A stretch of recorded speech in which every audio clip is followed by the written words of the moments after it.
Boa noite, pessoal. Fabiano Luz falando. Bem-vindos todos aqui ao Instagram do CBPju. Nós vamos começar agora um bate-papo, seguindo aí essa linha que a gente vem fazendo aí nos últimos dias, né?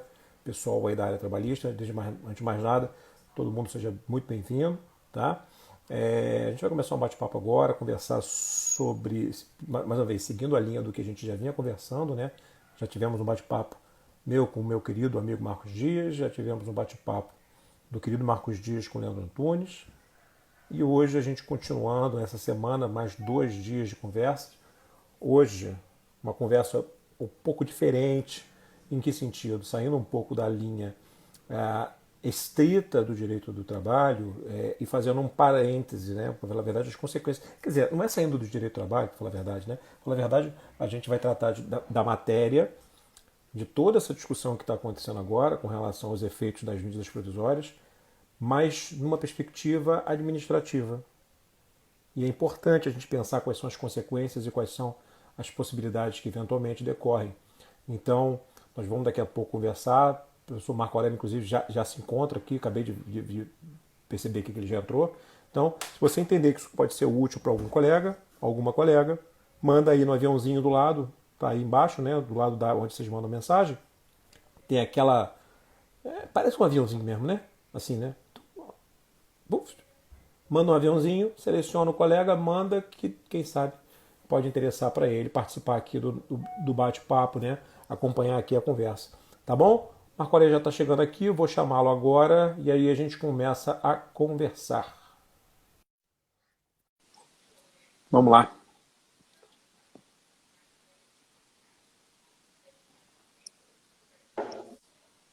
Tá entrando. Olá, Opa, alô, opa, Marco Aurélio, sua imagem não está aparecendo ainda. deixa eu ver Seu aqui se áudio, pode ser internet. O áudio tá bom? o áudio está aparecendo, o áudio está de boa. Ainda está aqui como conectando. Esse horário normalmente tem bastante coisa, né? É, pode ser internet, né? É capaz. Eu normalmente faço meu 4G, rapaz, porque a coisa. Eu estou preferindo fazer com 4G do que com Wi-Fi, porque o 4G se torna mais estável. Mas de qualquer forma a gente vai dando, enquanto tá, Marco Aurélio tá tentando aí dar um jeito na conexão, a gente vai dando um abraço a todos.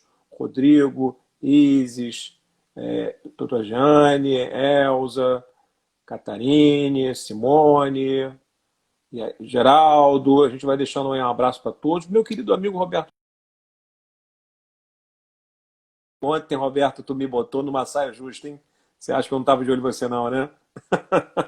Roberto Gago, meu querido amigo, um abraço para você. Ontem a gente fez uma live no Papo Trabalhista e hoje tivemos a oportunidade de gravar com o Luciano Gago, irmão do Roberto, advogado de primeira linha, né, sobre uma parte da conversa de ontem. Mas é outro assunto. Hoje a gente está no CBPJ. Vamos lá. Vamos ver agora se o nosso querido Marco Aurélio vai conseguir entrar para a gente continuar aí nessa semana, nesse bate-papo. Lembrando que amanhã eu estou com o professor Leandro Antunes, também continuando aí as conversas. Aí, entrou agora? Ou ainda Não, tá? pai, você ainda não apareceu, não. Ainda está. Ainda tá o áudio. Está como conectando aqui. Deixa eu tentar mandar um convite para ti. Deixa eu ver aqui, peraí.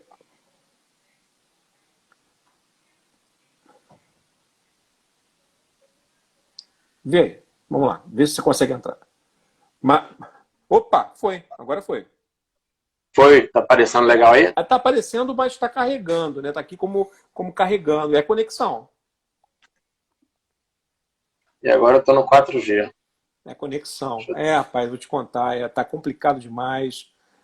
Roberto Gago, meu querido colega de tribunal, juiz em Itaguaí. Roberto, o que vai ser das audiências telepresenciais, Roberto? Com essa internet como está, vai ser um quiprocó, né? Mas tá ouvindo? Marco Aurélio, tá ouvindo?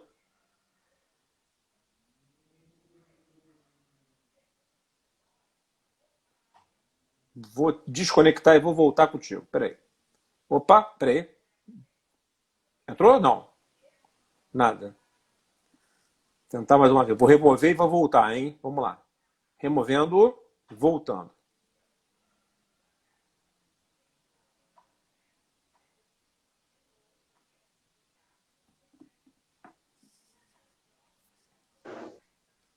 Vamos ver se agora vai. Vamos ver se agora vai.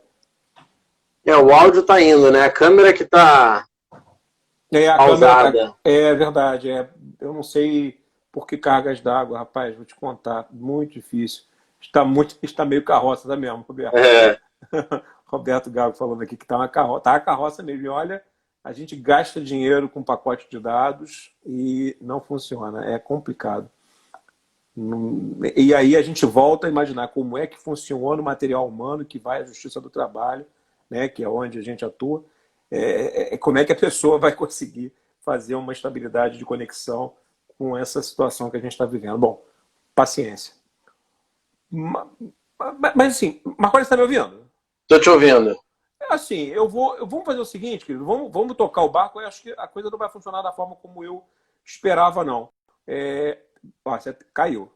Tá ouvindo? Não, tá caindo, não. Pessoal, eu vou fazer, então, eu vou seguir a consideração aqui da nossa querida. Cadê? Fernanda. Deve ser Fernanda, né? Briga, vou seguir o conselho. Eu acho isso muito pouco democrático, tá? Mas eu vou fazer porque às vezes ajuda na conexão. Eu não sei por que cargas d'água, lá pelo nosso papo trabalhista, às vezes funciona, tá? Eu peço muitas desculpas, eu não vou conseguir responder as mensagens que o pessoal vier colocando. Vamos ver se funciona. Opa! Agora, rapaz, eu não sei o que está acontecendo, porque minha internet aqui é de 240 megas, hein? A minha também, mas tá, esse negócio de mega para cá, mega para lá, tá funcionando.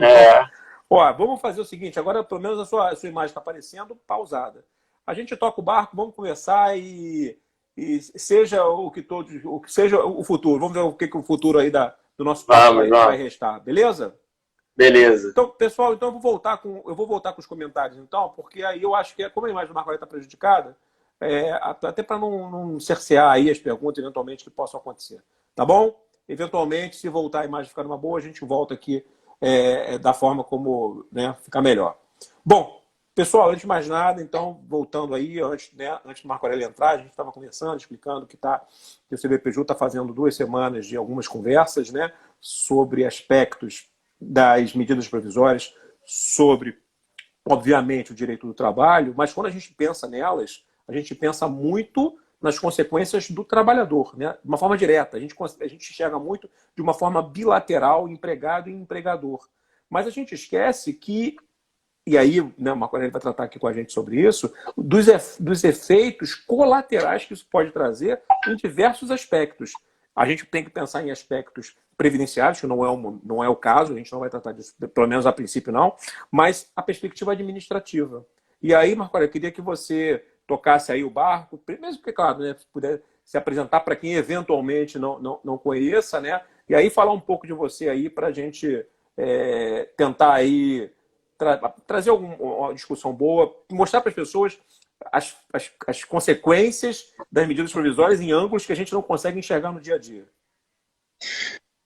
Boa noite, pessoal. É uma honra estar aqui com o professor Fabiano, um grande nome aí do Direito do Trabalho, aí, que está com um curso excelente aí no CBPJUR sobre o direito do trabalho nesse tempo de pandemia.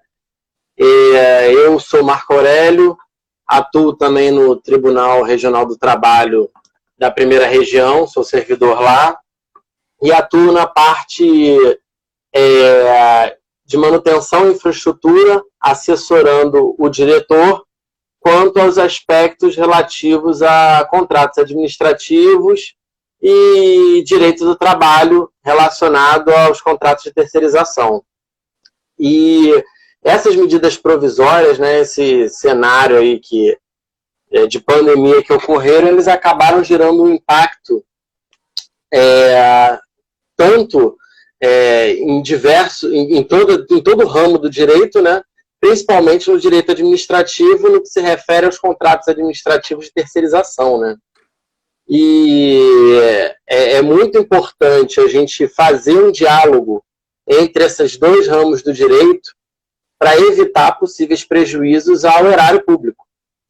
E aí a gente estava conversando, né, Fabiano, antes, que um grande problema é que quando surgiram essas primeiras medidas restritivas de isolamento, alguns órgãos, né, a sua maioria, paralisaram o funcionamento, até o próprio TRT, a gente está aí se virar com esse teletrabalho, né, e com essas questões de internet que você estava explicando.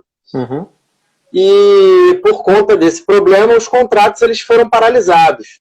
E aí a gente se deparou com a seguinte situação. O contrato de terceirização, ele é um contrato em que o tribunal pactua com uma empresa um contrato de prestação de serviço. Só que essa empresa de prestadora de serviço, ela tem um contrato de trabalho com o seu empregado. É uma relação que a gente chama, né, trilateral. Só que o que acontece? Quando a empresa paralisa o seu serviço, por se tratar de uma prestação de serviço regida pelo direito administrativo, né, em tese, num cenário normal, a gente não poderia pagar por um serviço que não está sendo prestado. Mas o mesmo não ocorre com o direito do trabalho. O trabalhador ele está em casa por causa de todas essas questões, mas a empresa continua obrigada a pagar o salário. Uhum. E aí que surgem essas medidas provisórias, né, que criam alguns cenários mais favoráveis para as empresas, mas para a administração pública, o grande dilema é como continuar pagando os contratos sem a devida prestação de serviço. Então, o primeiro momento é importantíssimo fazer o estudo dessas medidas provisórias para verificar a possibilidade de realizar acordo com as empresas para que seja possível estabelecer uma parcela indenizatória para que a gente não cause também um prejuízo social. Como eu estava falando, assim, num cenário normal, se não tem a prestação de serviço, a gente não pagaria. Uhum. Mas, considerando que esse cenário é excepcional, o próprio Código Civil, lá Código Civil, não, perdão, a Lei de Introdução ao Código Civil, né, a LINDB, ela recentemente aí, ela foi alterada para incluir essa possibilidade, né, do administrador público fazer essa ponderação no momento de tomar as decisões administrativas. Isso, de certa forma, serve como um fundamento para que as decisões possam ser tomadas nesse momento de modo a não causar um prejuízo e uma quebradeira total por parte das empresas. Então, o próprio artigo 78 da Lei de Licitações e Contratos, né, ela estabelece lá no seu artigo, no seu inciso 15, que em caso de suspensão do contrato administrativo, pode ser estipulada, em caso de desmobilização e remobilização, uma indenização a ser paga à empresa. E aí, nesse momento, que é um dos fundamentos que a gente pode utilizar para fazer os pagamentos que a empresa vai pleitear em decorrência dessas medidas. Ela não está atuando, não está prestando serviço, mas precisa continuar pagando seus funcionários, né? Uhum. E aí é que é o problema. Como calcular essa indenização nesses contratos, né?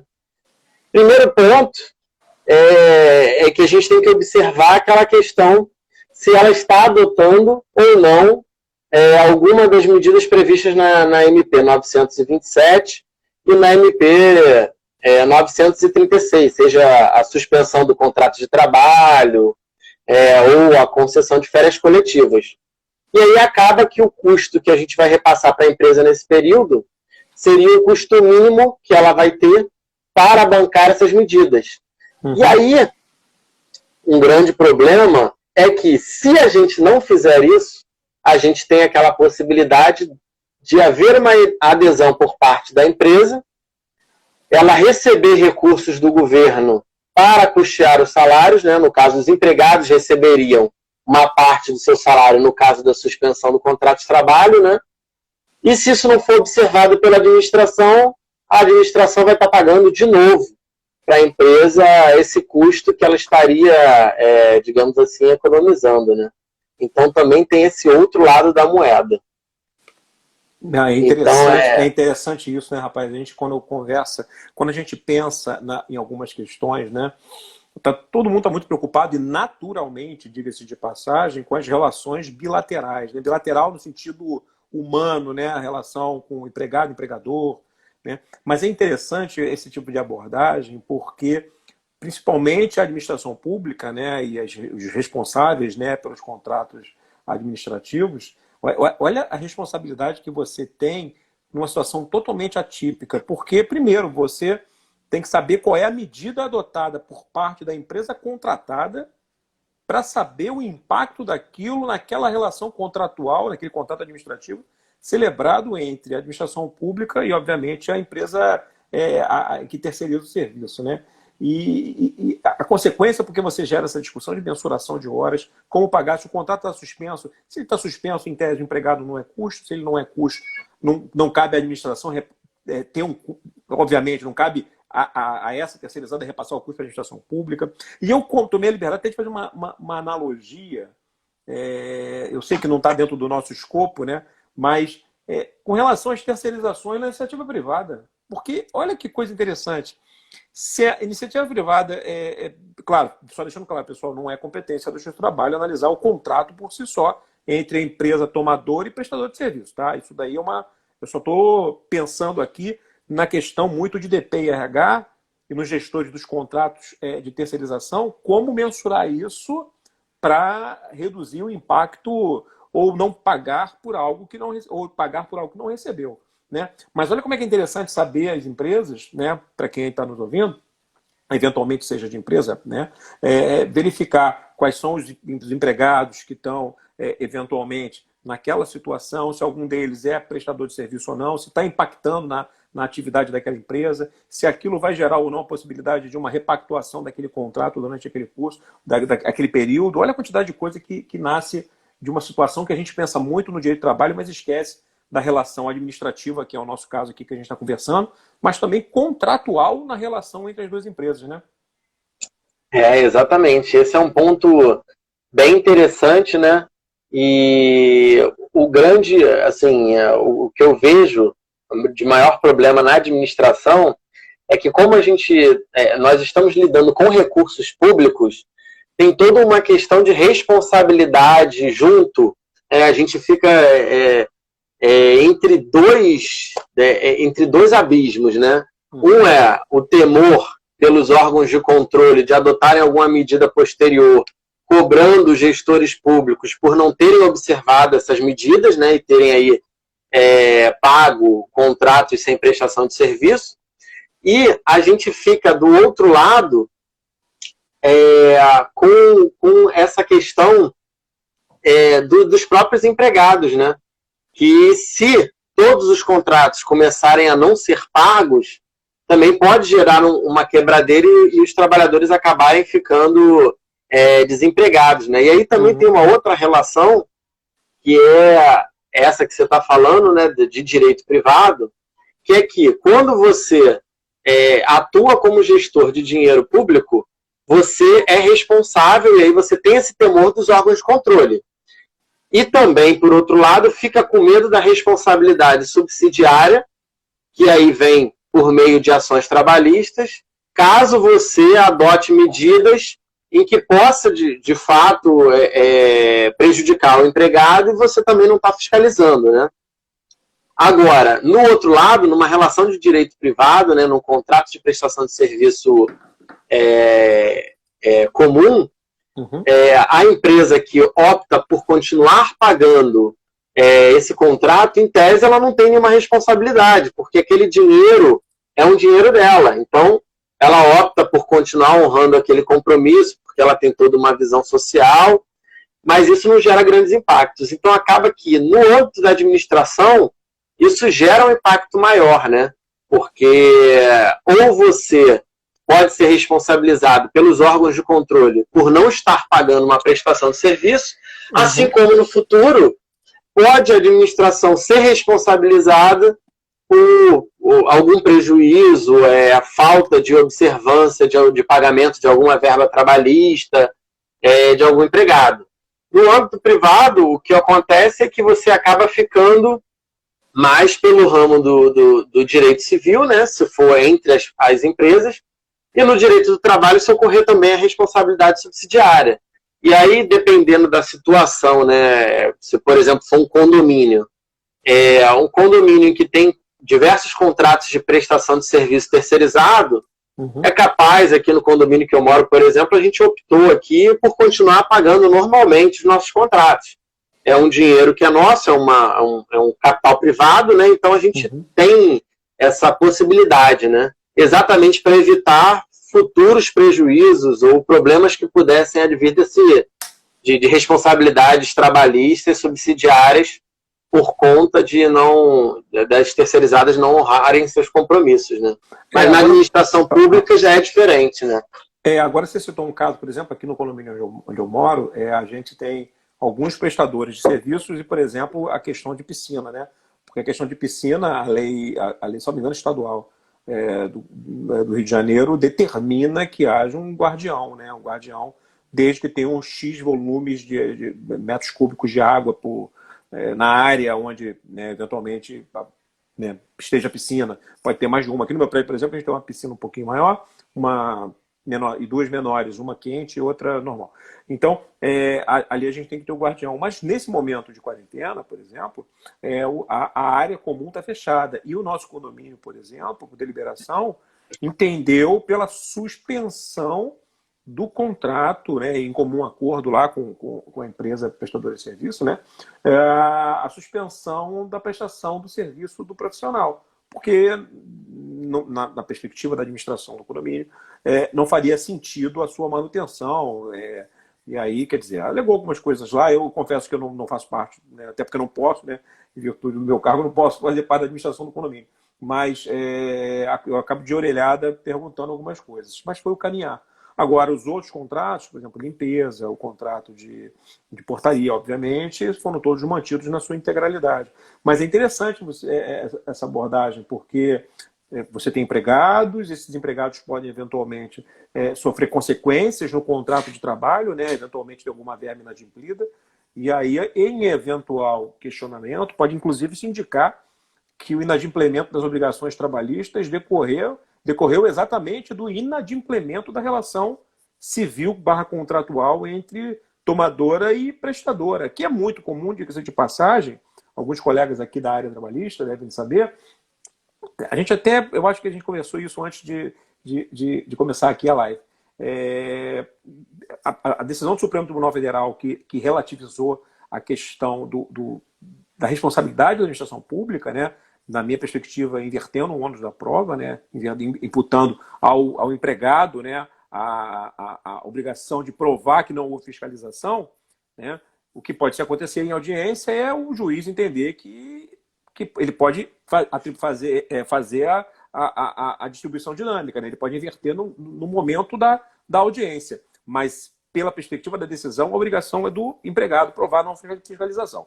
Então, uma coisa é de quem é a obrigação, outra coisa é uma inversão processual de quem cumpre pagar. Mas isso é só um detalhe, porque o ponto fundamental isso é quando o contrato é honrado normalmente. Agora, quando a administração pública, por exemplo, Rio de Janeiro foi uma coisa muito comum, parou de pagar vários contratos, a gente não está mais falando de discussão de responsabilidade ou não. A gente está falando do fato gerador do inadimplemento. Que é o quê? Se a administração pública fica 6 meses sem pagar, 5 meses sem pagar, a interpretação que pode ser dada, eu não estou dizendo que é dada, é que a administração pública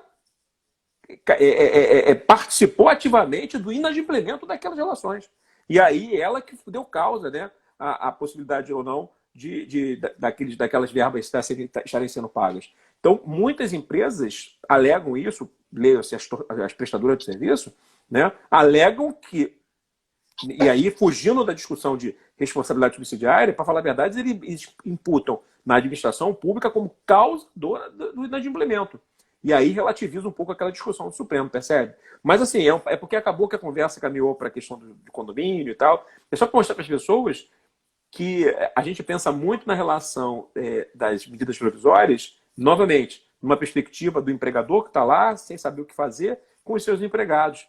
Mas aquele empregador pode ser um prestador de serviços terceirizado, pode envolver um condomínio que suspenda as atividades por qualquer motivo, pode envolver a administração pública que, em virtude dessas ocorrências, tem que tomar medidas necessárias, até para evitar, e é uma coisa importante a se falar, né, Marco? O servidor público responsável pelo contrato, ele tem uma obrigação pessoal, né, com relação à boa administração daquele contrato, da fiscalização daquele contrato, né? É exatamente isso. E a questão mais complicada que foi até o ponto que você colocou aí, o exemplo do seu condomínio, né?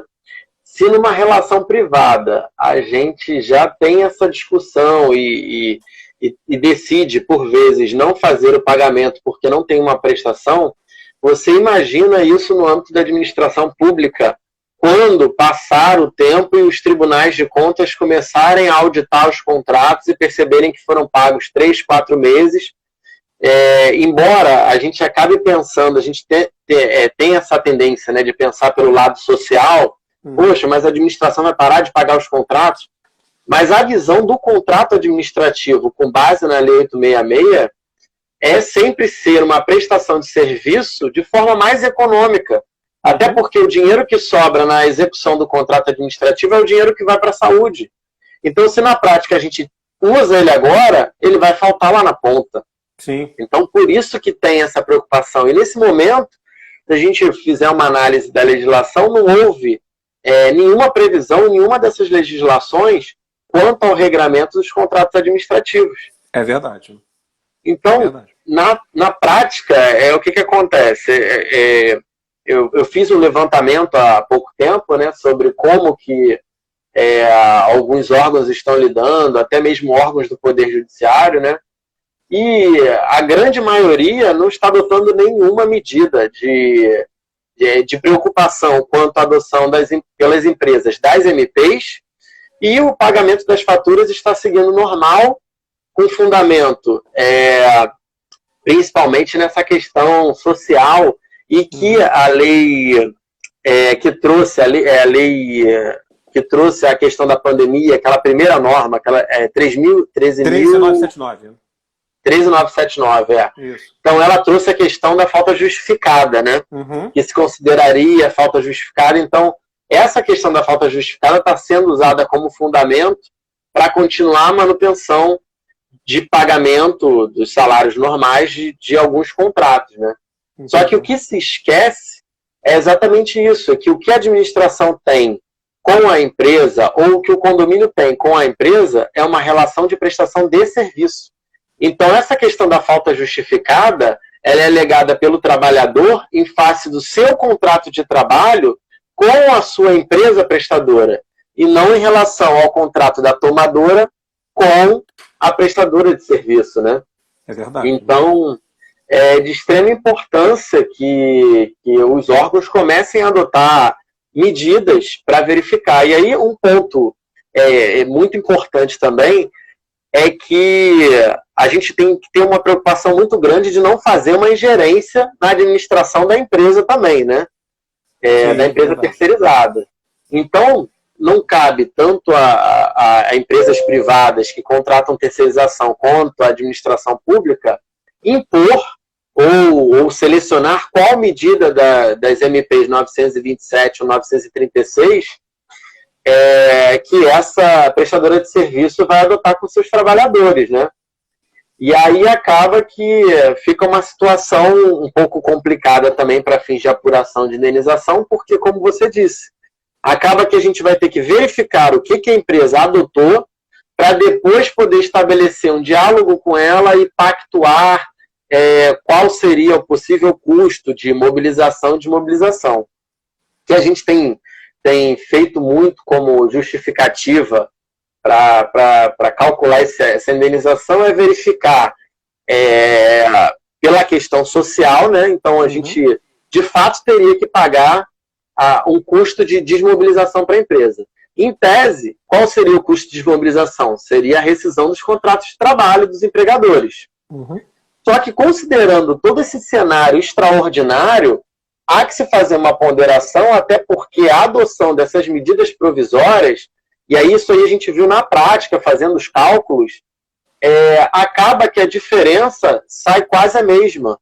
Então, por exemplo, a suspensão do contrato de trabalho, se for uma empresa que tem um faturamento anual inferior a 4.800.000, o custo para o órgão é praticamente zero.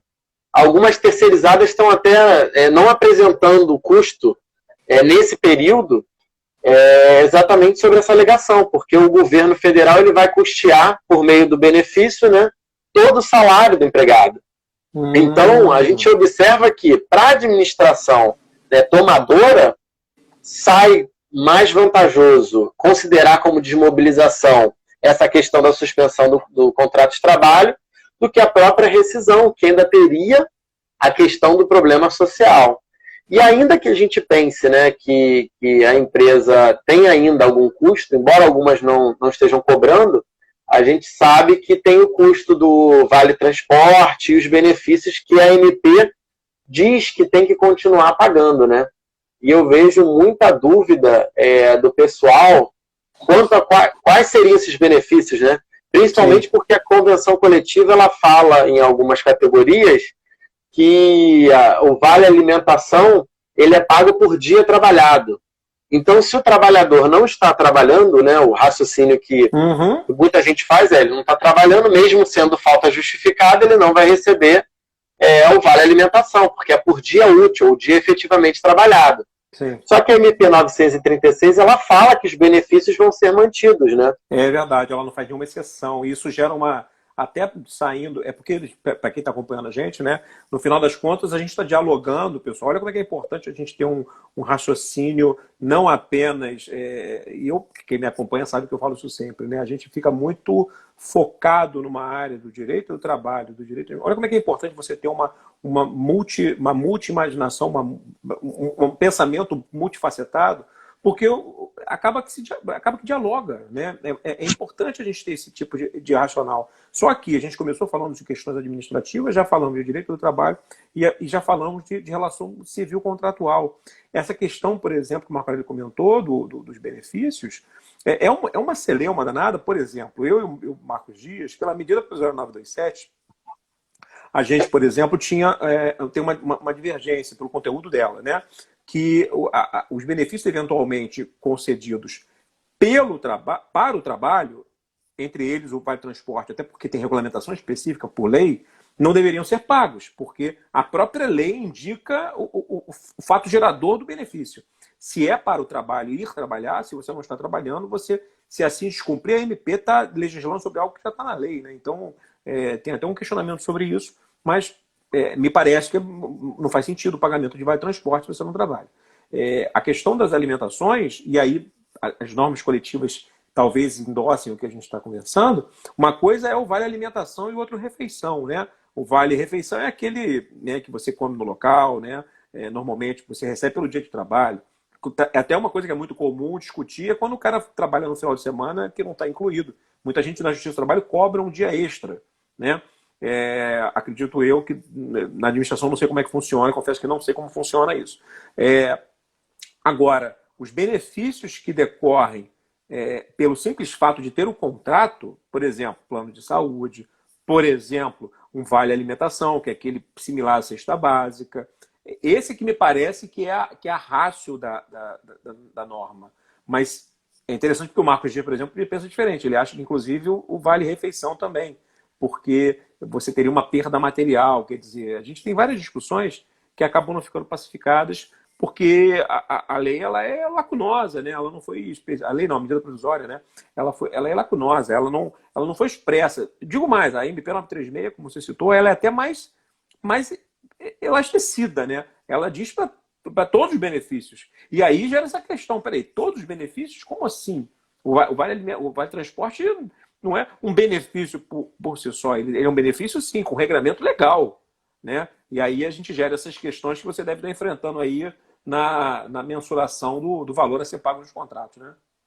Exatamente. Essa questão do Vale Transporte a gente encarou muito pelo lado, principalmente nos contratos, como os empregados eles recebem aquele cartão, né?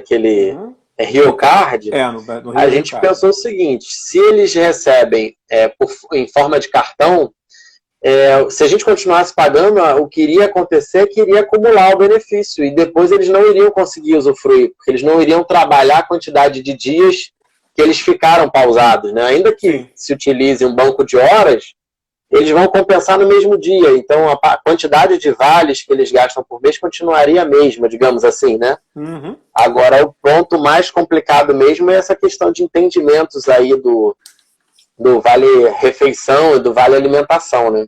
Principalmente como você tá falando aí do Vale Refeição. Eu até estava fazendo uma pesquisa há pouco tempo para tentar dirimir um pouco essa dúvida aí, e eu tinha visto aquela questão da inscrição da empresa no PAT, né? Uhum. Que, embora não esteja pacificado, existem alguns entendimentos do TST, né? Que falam que algumas normas coletivas que estabelecem que é por dias úteis e quando o empregado ele falta, ele não receberia, e aí o TST entende que por ter uma portaria e diz que quando a empresa é beneficiária do PAT, como ela recebe alguns incentivos fiscais em tese, ela não poderia fazer esse desconto, seria ilícito.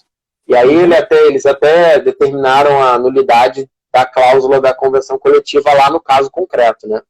Mas não é pacificado também, como você falou. Então acaba que, para você aplicar esses tipos de entendimento de forma mais ampla, é um pouco complicado. Claro que nesse cenário, né, por causa da questão social, a gente acaba, embora não seja o cerne, não possa ser, principalmente no contrato administrativo, a gente acaba ponderando, né? Porque não é um cenário ordinário, né? É um cenário excepcional e que ele está impactando o Brasil inteiro, o país todo, né? Num cenário ordinário, se, por exemplo, um órgão, por determinado motivo, para de funcionar, ou até mesmo uma prefeitura, você aplicar as regras da Lei 866 é compreensível. Agora, nesse cenário, se todos os órgãos começarem a adotar medidas muito restritivas, a gente pode ter um problema sério de quebradeira, né? Então, a gente tenta sempre ficar nessa balança aí de observar a Lei 866, mas aplicar as normas de introdução ao direito brasileiro para poder fazer esse paralelo aí, né? E tentar achar um meio termo, fazer essa ponderação. Porque trabalhar com recurso público é complicado, né?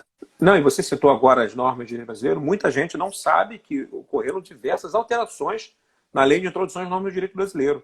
Né? A Marco Aurélio falou dela 3 vezes aqui, e aí a gente recomenda a todos os colegas que estão aqui acompanhando agora, na dúvida, depois desse bate-papo, dá uma olhadinha lá. Ocorreram diversas alterações na lei nesses últimos 2 anos, talvez, inclusive trazido pela lei, pela famosa Lei de Liberdade Econômica, né, que determina, inclusive, que as apreciações sejam feitas à luz das suas consequências econômico-jurídicas, né, todas as decisões que decorram tanto do administrador público quanto, inclusive, judicial. Então, eu recomendo a galera que está acompanhando aí, dá uma olhadinha lá na LIMD, porque ela traz diversas novas formas de se buscar interpretar as leis. E eu vejo muito pouca gente tratando disso no dia a dia. Marco Aurélio, perguntando para você assim, de uma forma mais geral, o que é que você recomenda? E aí, tudo bem que a gente está falando de administração pública, mas eu ouso a estender um pouco mais e pensando também no pessoal que trabalha eventualmente em DPRH, que possa estar tendo o mesmo problema seu, né? Pensando assim, caramba, como é que eu vou pensar isso daqui? Porque a empresa está prestando serviço, não está? O cara está trabalhando, não está trabalhando? Ela está colocando o outro no lugar dele? Né? O que você recomenda para fins de uma fiscalização e de uma atuação sensata nos limites do razoável para administrar essa questão?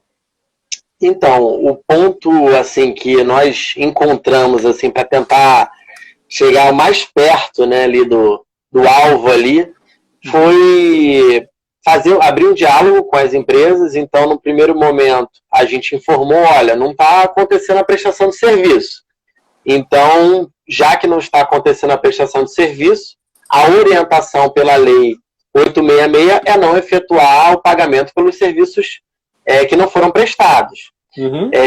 Nada obstante, se vocês adotarem alguma das medidas de incentivo ao emprego previstas nas AMPs 927 e 936, a gente abre um diálogo para conversar sobre a apuração de valores relativos à indenização. Uhum. E aí as empresas, assim, quase que instantaneamente, começaram a adotar algumas medidas, algumas adotaram férias coletivas, outras, no primeiro momento, utilizaram a antecipação de férias, que é um ponto que tem gerado também bastante dúvida do pessoal, porque você pode interpretar, né, que você está antecipando as férias do período aquisitivo que ainda não se completou, mas só o seguinte, ou que você poderia ir antecipando férias decorrentes de períodos aquisitivos futuros, do próximo e do próximo e do próximo, né? Sim. E aí as empresas elas estão adotando essa medida num primeiro momento, e no segundo momento seria a suspensão do contrato de trabalho com base na MP 936. Mas aí, como eu falei antes, né, a gente buscou de forma nenhuma fazer uma ingerência. Isso daí é uma orientação tanto para o âmbito privado quanto para a administração pública. No âmbito privado é mais complicado ainda, porque no âmbito da administração pública a gente tem orientação jurisprudencial e súmula reconhecendo que não há uma criação de vínculo do empregado com a administração pública, ainda que ocorra ilicitude na terceirização. Agora, no caso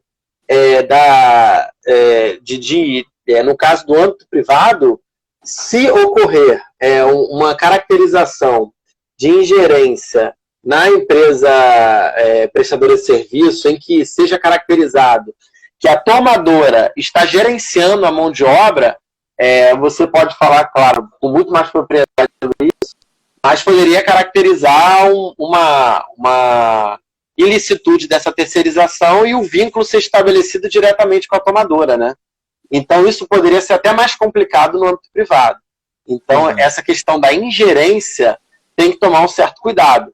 Mas no momento que você abre um diálogo, né, a tomadora e prestadora de serviço, quanto a quais medidas ela está adotando, isso, claro, buscando não interromper o pagamento daquele contrato por uma questão social, principalmente como você falou aí agora, né, utilizando o artigo, salvo me engano, é o 22 ou 24 da lei de introdução.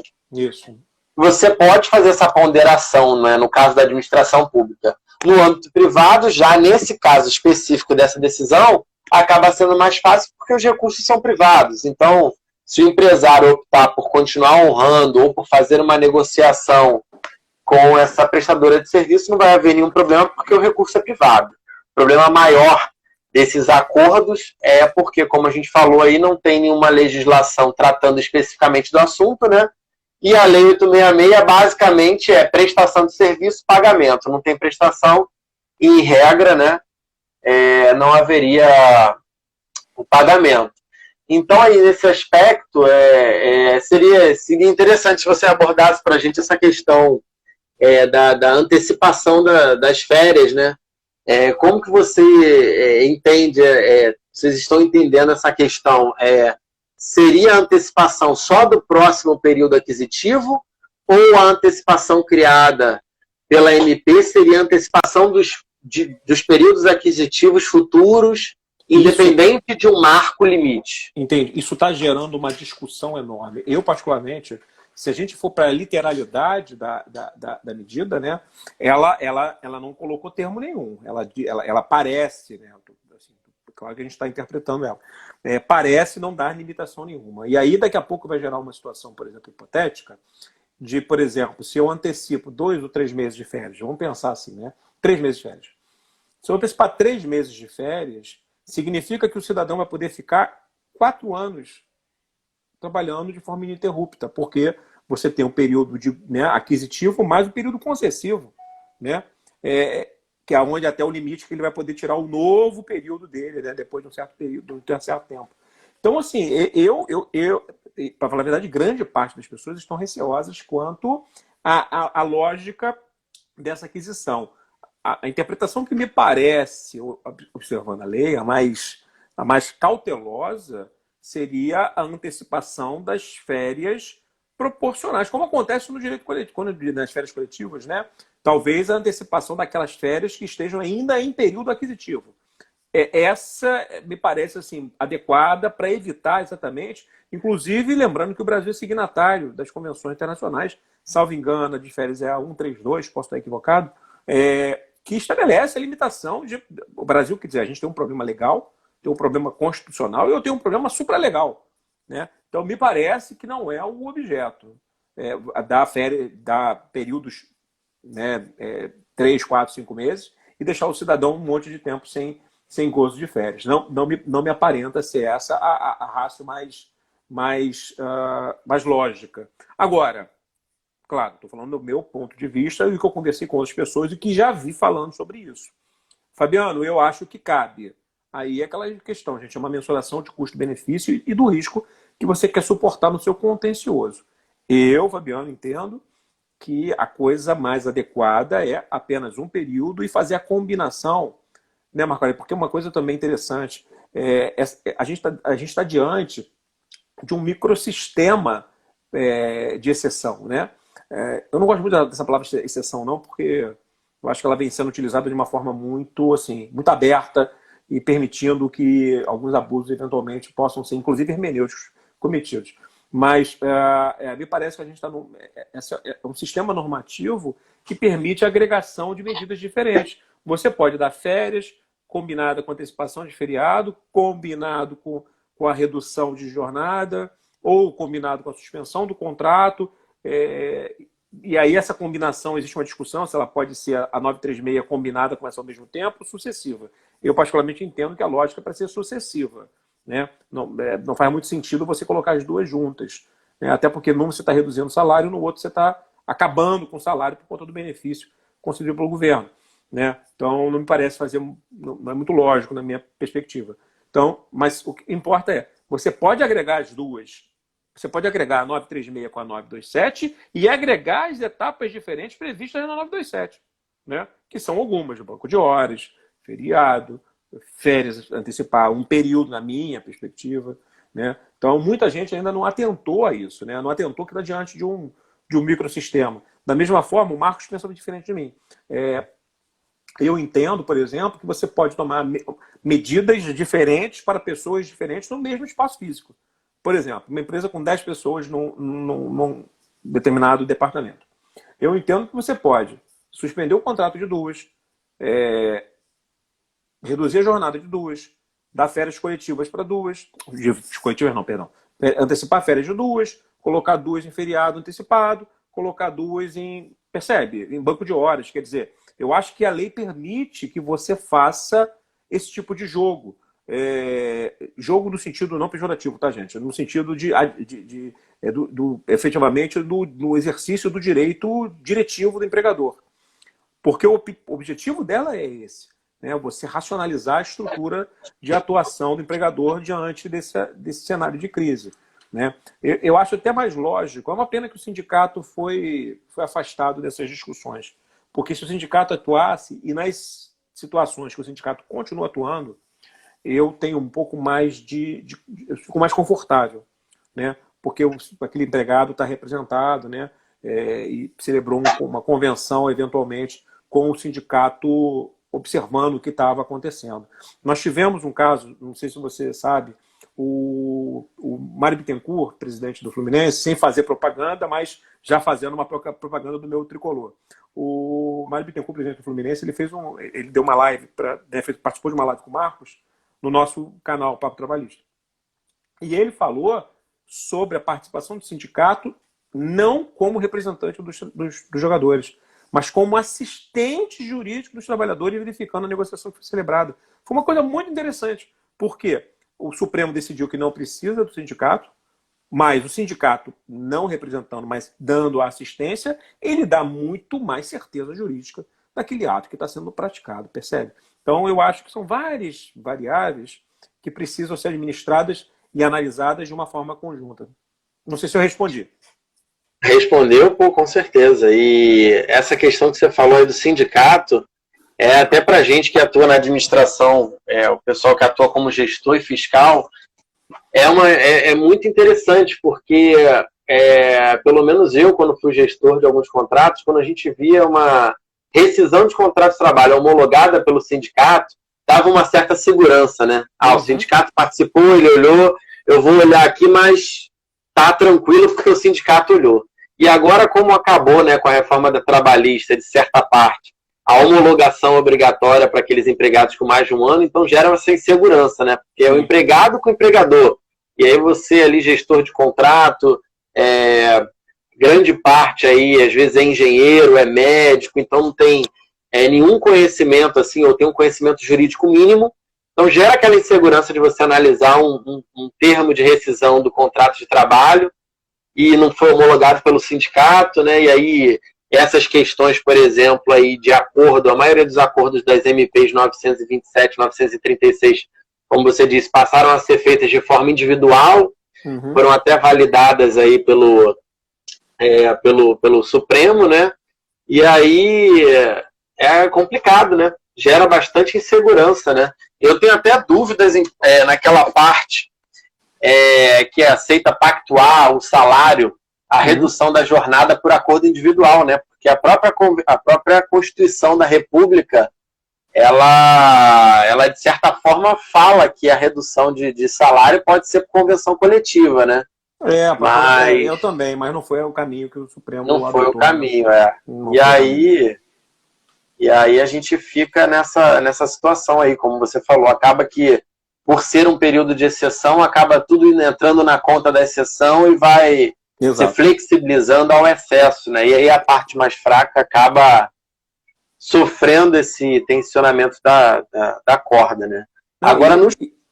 Pode falar. Não, eu ia falar que assim, é uma preocupação e a função do administrador público, né, ela é tamanha, porque, infelizmente, na União isso é menos comum, né, mas em termos municipais é interessante, até por uma questão muito peculiar, né, porque o município é uma coisa muito regional, bem focal, então existem muitos cargos de confiança, né, que são colocados ali para dentro da administração pública, que são incluídos como gestores de contratos administrativos. E a função de gestor de um contrato administrativo é porque as pessoas não dimensionam a relevância e o grau de responsabilidade, né? Eu tenho um amigo que é servidor que ele fala o seguinte, ele torce todo dia para o nome dele não estar lá vinculado à fiscalização de um contrato. Porque a responsabilidade é muito grande, né? Porque o servidor, a partir do momento que ele está aqui, você já citou aqui várias vezes, com a mensuração, né? Quando o gestor assim faz, né? Você gerindo, pedindo os documentos da empresa que presta o serviço, verificando se as guias estão pagas. A dúvida da rescisão, né? Você acabou de colocar, né? Antes eu tinha um pouco mais de conforto, ficava um pouco mais confortável, agora não sei o que está acontecendo. Eu, por exemplo, e aí trazendo um pouco para a discussão de responsabilidade subsidiária da administração pública, não raras são as vezes que eu chamo o fiscal do contrato para audiência como testemunho do juízo. Porque quando eu percebo o que está acontecendo no processo, existe uma dúvida efetivamente se houve ou não fiscalização, né? E até uma forma de limpar um pouco a barra do procurador, porque o procurador efetivamente não tem a menor ideia, né? E aí quando você joga isso na conta do procurador, de fato é complicado. Então eu tenho por hábito, já fiz isso 2 vezes, para falar a verdade 3 vezes. Uma na capital e 2 em São Gonçalo. Para falar a verdade, 3 aqui, uma o fiscal do contrato foi porque o município levou. Né? Isso foi em Rio das Ostras. Em Rio das Ostras, o fiscal sabia tudo do contrato. Tudo. Então, assim, me dava um pouco mais de certeza de que aquele contrato foi fiscalizado. Né? E eu não posso simplesmente imputar à administração pública um ônus de responsabilidade se o próprio Supremo já tinha dito que a condicionante era a fiscalização. Ele provou que fiscalizou, né? Dentro da perspectiva lá da Lei 8666. Agora, eu já peguei situações que o fiscal não tinha a menor ideia nem de quem era a empresa. Então, quer dizer, aí é diferente, né? Quer dizer, você não demonstra a fiscalização. Eu não estou nem falando o método de fiscalização, mas pelo menos saber com quem você fala, quem é o responsável pela empresa com quem você conversa. São elementos básicos, né, de um contrato administrativo, para quem gere, nem isso acontecia. Por isso que é só para endossar a importância de quem exerce atividade de fiscalização, não apenas se capacitar para saber administrar bem aquele contrato, mas lembrar que ele pode ser, num segundo momento, instado a atuar. Eu tive um caso, só para você ter uma ideia, que tinha um problema de aceite. É por conta do documentação, tinha uma questão de entrega de metros quadrados, acho que era metros quadrados limpos, tinha a ver com limpeza urbana, né? E não tinha o aceite, não tinha o de acordo, não tinha fiscalização por parte do servidor público, né? E aí eu chamei a servidora pública, eu fiquei com dó da pessoa naquele dia. Ela chegou, eu perguntei para ela, mas a senhora era fiscal do contrato? Era. Mas a senhora não fez nada, não... porque a senhora tem duas obrigações quando você tem um contrato. É dizer que foi prestado ou não prestado. Ou está em desconformidade, né? Uma terceira. Mas a senhora não pode ficar aqui quieta, não pode simplesmente não fazer, não assinar. Porque do contrário, a senhora responde até pessoalmente. Ela sabia disso? Aí ela não tinha a menor ideia do que estava acontecendo.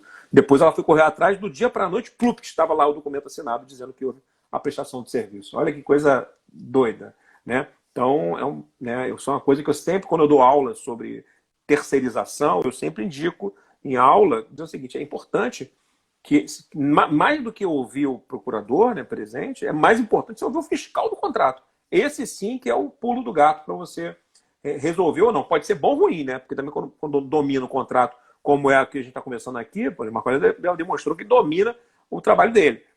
Mas muitos não têm ideia do que fazem. Você falou, é perfeito, é exatamente isso. Agora, no âmbito da União, né, há mais treinamento, os fiscais são mais capacitados, a gente vai nesses congressos aí, eu vou nesses congressos nacionais que reúnem diversos órgãos, né, do executivo, e às vezes a gente ouve umas perguntas que a gente fica até assustado, né, nessa parte, né? Não, mas eu tenho que verificar se o trabalhador terceirizado está recebendo seu salário, mas eu não preciso verificar isso. Mas ele está reclamando, isso não gera responsabilidade. Então, assim, você vê que há um desconhecimento, principalmente quando a gente vai para âmbito municipal e estadual, né? É muito complicado. Há um tempo atrás eu tive uma reunião com um procurador do estado aqui do Rio sobre procedimentos relativos à retenção de encargos trabalhistas, né? Uhum. Só para o pessoal que está ouvindo a gente entender o que é. Quando a gente tem um contrato de prestação de serviço, a instrução normativa do Ministério do Planejamento e a resolução 69 do CNJ, para os órgãos do Poder Judiciário, determinam que a gente tem que fazer, guardar o valor que a gente paga à empresa prestadora de serviço, a gente guarda numa conta vinculada, que é como se fosse uma poupança, um percentual do faturamento que, ao final de determinado período, é o suficiente para você pagar férias, terço constitucional, a multa do FGTS desse empregado. Então, nessa conta vinculada, a gente faz a retenção mês a mês dessas parcelas, né, desses valores, e vai guardando. Quando quando o empregado vai sair de férias, a empresa ela tem basicamente duas opções. Ela paga o empregado e apresenta o comprovante para a administração e a gente libera esse valor que está bloqueado nessa conta para ela, ou ela apresenta, né, o aviso de férias e a documentação pertinente e a administração movimenta diretamente para a conta do trabalhador o valor relativo a 13º e férias. Então é uma forma de garantir, né, esse contrato administrativo. E aí, quando a gente começa a observar essa questão da retenção, né, essa reunião que eu tive com ele era exatamente para passar como que é o procedimento, como que a gente faz, quais são os instrumentos que são formalizados com os bancos para abrir a conta, qual o percentual, como que se calcula, como que é feita, quais são os documentos necessários para liberar esses direitos trabalhistas. E aí ele... a gente tem 30 segundos. 30 segundos para cair. Tá. E aí, ele, olhando aquilo ali, ele falou, cara, vocês têm uma estrutura muito grande para conseguir aplicar, né? Utilizar essas ferramentas. A gente aqui, cara, não dá. Para você ter uma ideia, o Estado tem um índice de 80% de condenação em ação trabalhista. Cara. Já no nosso órgão, né, no TRT, a administração,